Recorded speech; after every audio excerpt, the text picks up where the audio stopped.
Meu amigo, minha amiga, seja novamente muito bem-vindo, bem-vinda ao nosso canal Humanizando. Hoje, no episódio 18, como de costume, dividimos o programa em duas partes.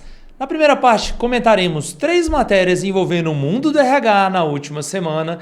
E na segunda parte, falaremos sobre os times de alta performance. Será que seus times atuam de forma efetiva a gerar muito valor para a empresa? Ou será que eles estão apenas entregando o mínimo e que ficam muito aquém do resultado que poderiam se estivessem atuando de forma coletiva? Essa e outras perguntas a gente responde no vídeo de hoje. Não perca! E a primeira matéria de hoje está disponível no site da Forbes e diz: Síndrome do cargo fictício, quando o título não reflete a realidade.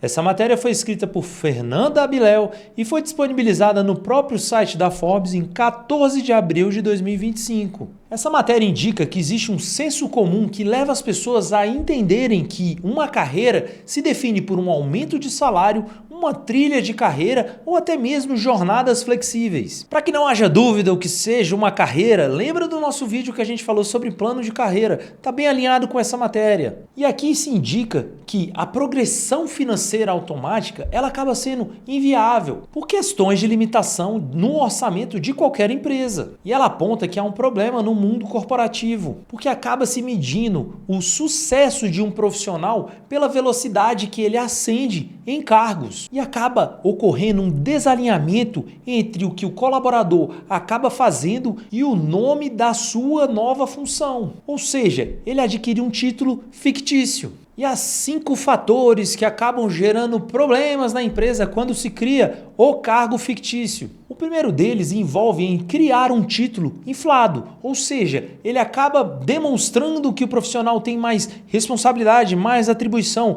até mesmo mais salário do que efetivamente deveria ter. No final, isso acaba gerando um desalinhamento de expectativas, com consequente desmotivação e até mesmo frustração, não apenas desse colaborador, como os demais. Isso cria um grande problema na gestão das carreiras dentro de qualquer empresa, porque no fim acaba criando uma confusão na própria estrutura organizacional. E a matéria lembra que os cargos não são um fim em si mesmos. Eles são consequências das competências individuais, das próprias entregas e de um contexto organizacional como um todo. Por fim, o cargo fictício gera grandes problemas. Cria uma estratégia insustentável para qualquer empresa, acaba minando a credibilidade, frustra as carreiras e desorganiza o negócio como um todo. O que acaba acontecendo de fato? Quando você promove uma pessoa que ela não tem um mérito real por essa promoção, você acaba gerando uma insatisfação nos demais colaboradores, nos seus colegas, nos seus antigos pares, que, como dito há pouco, acaba minando a credibilidade do RH da empresa e da própria estrutura organizacional como um todo. E a segunda matéria de hoje foi disponibilizada no site da revista Exame e diz: este é o movimento número 1 para influenciar pessoas. Qualquer um pode fazer, diz especialista. Essa matéria foi escrita por Guilherme Santiago e foi publicada no dia 16 de abril de 2025. Essa matéria indica como um líder ou qualquer outro colaborador de uma empresa pode acabar influenciando os demais colegas e indica a chave do segredo, que é exatamente saber escutar. Scott Maltz, especialista em liderança, indica que a escuta ativa é o principal comportamento para causar impacto nas pessoas. E a prática da escuta ativa acaba se estruturando em 3 passos. O primeiro passo trata-se de uma preparação mental, que seria esvaziar a mente para que exista um caminho livre para que tudo aquilo que vai ser dito pelo outro colaborador faça sentido para você e entre na cabeça, indicando que você entendeu o que foi dito. E o segundo passo, que acaba sendo uma consequência do primeiro, é você deve demonstrar interesse. E como se demonstra interesse? Repetindo o que foi dito, fazendo perguntas para a pessoa se você entendeu aquilo que foi dito, fazendo contato visual com a pessoa enquanto ela fala e, de fato, demonstrando interesse pelo que está sendo dito. E o terceiro passo ele chama de correção da mente, que é uma coisa que deve ser feita quando em algum momento da conversa se perde o contato entre os interlocutores. E aqui eu lembro do nosso vídeo sobre comunicação. Fala exatamente como você faz para que a mensagem seja transmitida da melhor forma possível. E a matéria diz que é aí que está a chave do tesouro, porque bons ouvintes demonstram uma efetiva conexão emocional, consequentemente gerando confiança. E isso é fundamental para que uma liderança atue de forma efetiva, porque demonstra uma percepção de cuidado e também demonstra empatia, sendo essa uma estratégia poderosa de gestão e liderança. Eu, Alexandre, diria que a comunicação é a coisa mais importante que existe em qualquer relacionamento humano. E como estamos falando de ambiente de trabalho, é claro que você precisa ter uma comunicação efetiva. Às vezes, as pessoas até ficam em silêncio enquanto as outras estão falando. Mas será que elas estão processando aquelas informações? Elas abrem a mente, elas abrem o coração para entender o ponto de vista da outra pessoa, para entender a perspectiva da outra pessoa. Porque às vezes, esse outro ponto de vista, essa outra visão, esse outro lado, acaba fazendo com que você enriqueça o seu próprio ponto de vista, ou até mesmo descubra outros caminhos, quebrando vieses, às vezes involuntários, que limitam a sua atuação no mundo corporativo como um todo. E a terceira matéria de hoje está disponível no site da revista Você RH e diz: a armadilha da perfeição. Como o medo de errar sabota o plano de carreira. Essa matéria foi escrita por Ana Carolina Souza e foi disponibilizada no site da própria revista em 18 de abril de 2025. Essa matéria indica que a esta altura do ano, os profissionais começam a criar o seu plano de desenvolvimento individual, porque eles já começam a ter acesso aos seus indicadores de desempenho e aos feedbacks dos colaboradores e dos seus líderes. E a matéria vai à frente e indica que as próprias empresas acabam disponibilizando boas ferramentas para que os colaboradores consigam fazer esse plano de desenvolvimento individual. Mas ocorre que, como muitos profissionais não assumem o protagonismo das suas carreiras, esses programas acabam sendo subutilizados. E a matéria tenta explicar por que os colaboradores não assumem esse protagonismo. A indicação de que os cases de sucesso dos profissionais referência no mercado envolvem ações perfeitas, criando padrões inalcançáveis e acabam omitindo erros, falhas e as próprias dificuldades naturais do processo. E como consequência, isso gera um medo de errar nos empregados, com consequente paralisia ante as questões de desenvolvimento pessoal e profissional. E a matéria vai a fundo e indica o que não é dito para estes profissionais, que se deve assumir riscos e experimentar novas possibilidades. Não se pode temer erros e falhas. Caso contrário, ocorre a própria estagnação. E a matéria indica que existe uma solução para este problema, que envolve ressignificar o erro e apresenta 4 passos. O primeiro passo é identificar o objetivo de longo prazo, porque o objetivo de longo prazo acaba afastando as expectativas que os terceiros têm sobre você e aumenta a expectativa que você tem sobre você mesmo, porque as dificuldades naturais ao longo do caminho não te afastam do seu objetivo e o seu desejo de conquistar alguma coisa. O segundo passo é criar um plano concreto, definindo as etapas do que vai ser feito para alcançar aquele objetivo de longo prazo, elegendo as prioridades e aonde você vai dedicar os seus esforços. O terceiro passo é criar metas simples.